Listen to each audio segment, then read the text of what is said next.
படப்பிடிப்பின் போது ஒரு ஹீரோ தன்னிடம் தவறான நோக்கத்துடன் பேசியதாக நடிகை குஷ்பு கூறியிருப்பது திரைத்துறையில் சலசலப்பை ஏற்படுத்தியுள்ளது. கேரள திரையுலகில் நடிகைகளுக்கு நடிகர்கள், இயக்குநர்கள், தயாரிப்பாளர்கள் பாலியல் தொல்லை கொடுத்ததாக ஹேமா கமிஷன் ரிப்போர்ட்டில் பகீர் தகவல்கள் வெளிவந்தன. அதில் எந்த ஒரு நடிகர்களின் பெயரும் குறிப்பிடப்படவில்லை. படுக்கையை பகிர்ந்தால் மட்டுமே வாய்ப்பு கிடைக்கும் என்றும், இல்லாவிட்டால் கேமரா ஓடவே ஓடாது, ஆனால் நம்மை நடிக்க சொல்வார்கள், கடைசியில் படத்தில் வரவில்லை என கேட்டால் அதற்கு முறையான பதில் இருக்காது என திரைத்துறையில் இருக்கும் பலர் அந்த அவலங்களை கூறி வருகிறார்கள். இதைத் தொடர்ந்துதான் ராதிகாவும் தான் மலையாள படத்தின் கேரவனில் உடைமாற்றும் அறையில் கேமரா இருந்ததாகவும், இதை அறிந்து கொண்டு ஹோட்டல் அறையில் ரூம் எடுத்து உடை மாற்றியதாகவும் தெரிவித்திருந்தார். இந்த சம்பவம் பெரும் பரபரப்பை ஏற்படுத்திய நிலையில் மலையாள நடிகர் சங்கமானது கலைக்கப்பட்டது. அதிலிருந்து மோகன்லால் உள்ளிட்டோர் பதவி விலகினர். இந்த நிலையில் மலையாள திரையுலகம் குறித்து பேட்டியளித்த பலரும் தமிழ் சினிமாவில் இதுபோன்ற டார்ச்சர்கள் இல்லை என கூறியிருந்தனர்.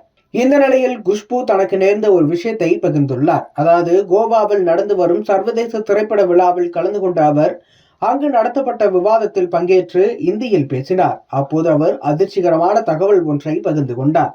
அவர் கூறுகையில், தான் திரைத்துறைக்கு வந்த காலகட்டத்தில் ஒரு ஹீரோ தன்னிடம் தவறான நோக்கத்தில் நடந்து கொண்டதாகவும், அப்போது நான் அவரிடம் எனது செருப்பை காண்பித்து எச்சரித்ததாகவும் குறிப்பிட்டிருக்கிறார்.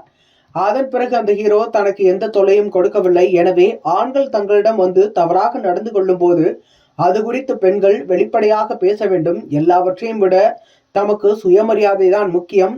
நம்மை நாம் மதித்தால்தான் பிறரும் மதிப்பார்கள் என்று குஷ்பு தெரிவித்திருக்கிறார். அந்த நடிகர் யார் என குஷ்பு தெரிவிக்கவில்லை. மேலும் அவர் பல்வேறு மொழிப்படங்களில் நடித்துள்ளதால் அவர் எந்த மொழி நடிகர் என்பதையும் அவர் குறிப்பிடவில்லை. எனினும் ஒரு நடிகர் மீது குஷ்பு பாலியல் தொல்லைக்கு முற்பட்டதாக ஒரு குற்றச்சாட்டை முன்வைத்தது பெரும் பரபரப்பை ஏற்படுத்தியுள்ளது.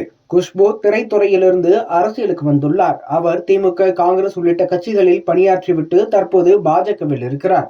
அவருக்கு தேசிய மகளிர் ஆணைய உறுப்பினர் பதவியும் கொடுக்கப்பட்டது. அந்த பதவியில் சில காலம் இருந்த அவர் அண்மையில் அதிலிருந்து விலகினார். முழு நேர அரசியலில் தன்னை இணைத்துக் கொள்ள விலகியதாகவும் சொல்லப்பட்டது. முன்பு ஒருமுறை விழாவில் கூட தான் சிறுவயதாக இருக்கும்போது தன்னிடம் தனது தந்தையே பாலியல் சீண்டல்களில் ஈடுபட்டதாகவும், குடித்துவிட்டு தன் தாயை அடித்ததாகவும் குறிப்பிட்ட குஷ்பு அந்த வயதில் இதனை எதிர்க்க தனக்கு துணிவில்லை என்று குறிப்பிட்டிருந்தார்.